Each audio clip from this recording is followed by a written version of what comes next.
Back here on HQ Spotlight, the SEC football conversation continues. It always does, right? We're looking at the odds to win the SEC. Bama sitting at the top right now at plus 125, but A&M right there behind him at plus 340. Then we go down the board a little bit. Georgia, Texas, Ole Miss, and Oklahoma. But hey, Texas A&M looking to stay perfect as they take on LSU this weekend. Yet another ranked unranked all SEC matchup that we have to look forward to at the college ranks. So let's welcome back Chip and Bud. A&M 7-0 for the first time in over 30 years, coming off that win against Arkansas. So Chip, of all of the things, what has impressed you most about this A&M squad?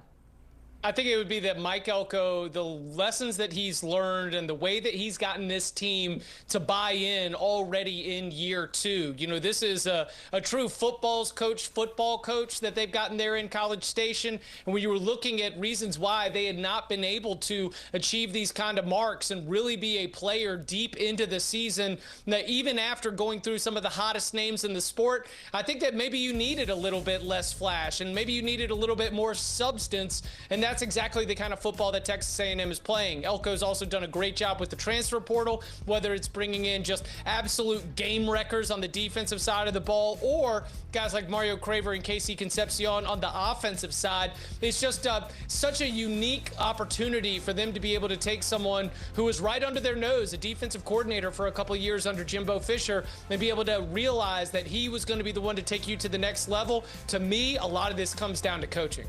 Yeah, so you see it there, 7-0 for the first time since '94. It's also their highest ranking since about that time as well, in the mid-90s. So how tough of a test really, though, is this LSU defense? Because it is a great defense, but you know, the performance is different when it comes to ranked opponents versus unranked opponents, right? But how tough of a test is this for A&M?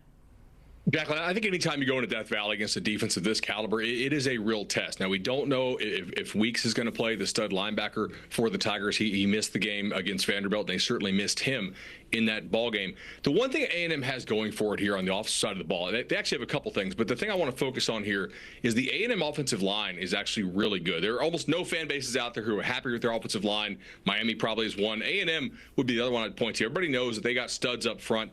They can probably handle this LSU pass rush and maybe establish the run as well. Yeah, there's going to be some tough decision-making challenges, Jacqueline, for Marcel Reed. You know, one of the things that they've been able to do in the development of the Texas A&M quarterback is figure out ways to accentuate what he does well. There's obviously a ton of athletic ability. We remember him tearing up this LSU defense in the second half of their game early November of last year. But the fact that you've got some playmakers in this LSU defense, whether it is in the pass rush, as Bud mentioned, or even in the secondary with players like Halsey, you know, there's ones that can really make you pay for mistakes. And so Colin Klein, the offensive coordinator for Texas A&M, and Marcel Reed have very clearly been working together to make sure that they find the right fit of the plays that they need to call to avoid the kinds of mistakes that need to be made, but also Marcel Reed and his maturity to be able to not go and take those chances. Well, you're playing in Death Valley. It is a must-have game for LSU coming out of the Vanderbilt loss. Backs against the wall and all. And Blake Baker, that LSU defensive coordinator, he's a pretty good game plan or play caller. So I think that a lot of this is going to be limiting the errors and the back-breaking mistakes that would allow LSU to be able to have some easy fields, have some short fields, some easy scores. You want to make LSU really have to work for everything offensively. And interestingly enough, some of that has to do with what you do as an offense and as a quarterback. All right, so impact player to watch. You guys are both on the same page here. So, Bud, who is it for A&M? I think it's Cassius Howell, the pass rusher for the Aggies. We saw Matt Zenit's report that LSU's likely to be without one of their starting offensive tackles in this game. This dude has been a complete beast off the edge. He's training to have double-digit sacks on the year, and A&M had to have it. Like, he is a guy who changes their defense, allows them to get off the field, get stops, get the ball back to that elite offense. I think he's a real key for them as they go into Death Valley. All right, and Chip, you mentioned it. Hostile environment, a lot of storylines for LSU, but the main one for you, it always comes down, right, to protecting the quarterback and protecting Garrett Nussmeier.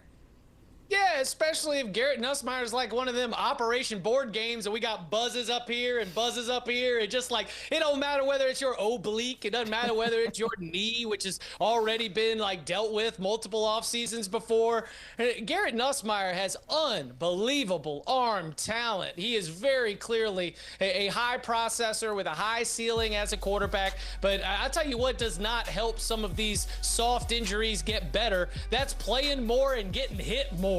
And it seems in some of these games, once teams get their first couple licks on him, man, it just kind of impacts how smooth everything else is. And so when you've got Cassius Howell right there on the other side, one of the most dangerous pass rushers in the entire country, as well as the rest of this Texas A&M defensive front, man, they've got to find ways. And this is, we say the offensive line, we've been criticizing the LSU offensive line for a lot of reasons, but even at the running back position, even at tight ends, you've got to be able to identify those extra rushers, put in a chip, put in a block, and try to make sure that number 18 is going to be able to stay healthy and have enough time to showcase that arm talent, because it don't matter if you could throw the ball over that mountaintop, because if you're on the ground in about 2.5 seconds, you ain't going to get a chance to let it go. So I'm really looking at LSU protecting Garrett Nussmeier as them being one of their only chances to get this pass attack going. Yeah, and with that being said, Bud, Garrett Nussmeier, that is your player to watch here for LSU.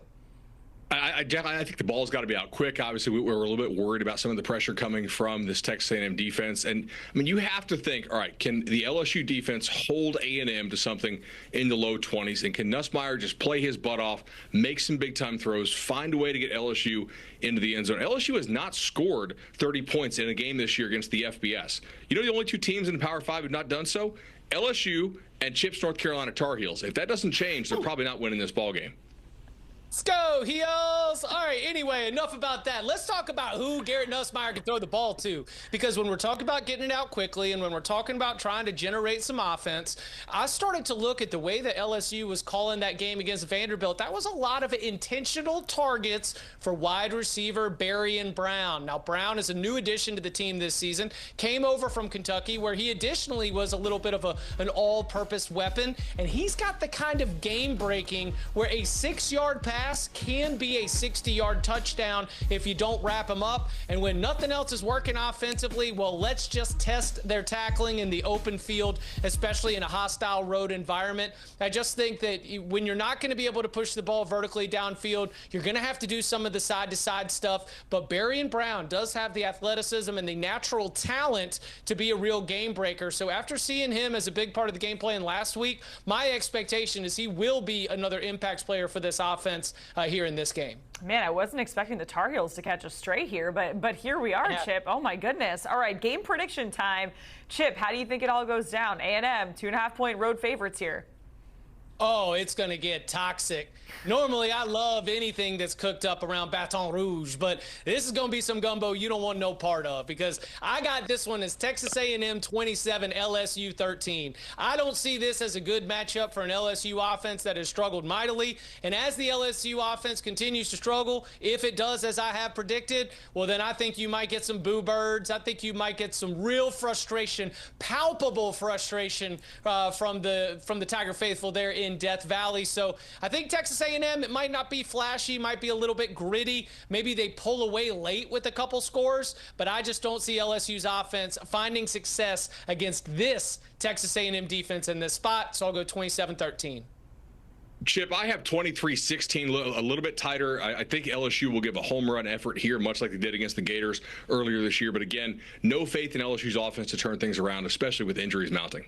All right, Chip, Bud, both the guys going with A&M in this one. A&M LSU Saturday at 7:30 p.m. Eastern. Guys, we certainly appreciate it. And, of course, CBS Sports, we got you covered across multiple platforms. Make sure you check out the CBS Sports College Football YouTube channel. You can subscribe right now by scanning that QR code on your screen.